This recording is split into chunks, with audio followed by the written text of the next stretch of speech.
احادیث میں آتا ہے کہ ایک صحابی ان کے پاس ایک باغ تھا پھلوں کا، انہوں نے وہ باغ اپنی والدہ کی طرف سے سارا صدقہ فرما دیا۔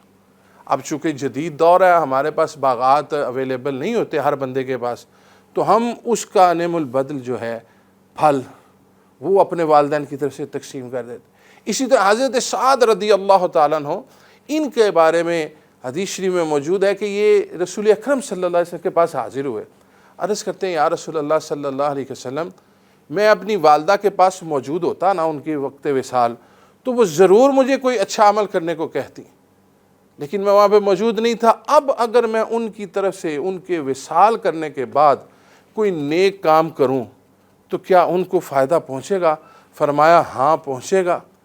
تو آپ عرض کرتے ہیں یا رسول اللہ صلی اللہ علیہ وسلم، میرے پاس ایک کنواں ہے، اس دور میں پانی کی بہت قلت تھی، لوگوں کو بڑی بڑی دور سے پانی لینے کے لیے جانا پڑتا تھا، اور وہ دور ایسا تھا کہ کافروں کی تعداد بھی زیادہ تھی، اور وہ اپنے کنوؤں سے اپنے پانی کے وسائل سے مسلمانوں کو پانی نہیں دیتے تھے، بڑی سختی کرتے تھے۔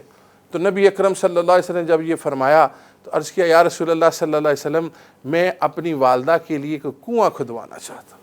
پھر انہوں نے کنواں کھدوایا اور اس کے اوپر لکھوا دیا ہاذہ لأم سعد، کہ یہ سعد کی ماں کے لیے ہے۔ نبی اکرم صلی اللہ علیہ وسلم نے اس عمل کو قبول فرمایا۔ آج ہم کنویں نہیں کھدواتے، آج دوسرے طریقے ہیں، ہم مساجد میں الیکٹرک مشینز لگوا دیتے ہیں، پانی آئے گا اس میں سے ٹھنڈا ہو کے اوپر لکھ دیتے ہیں برائے صالح ثواب والدین۔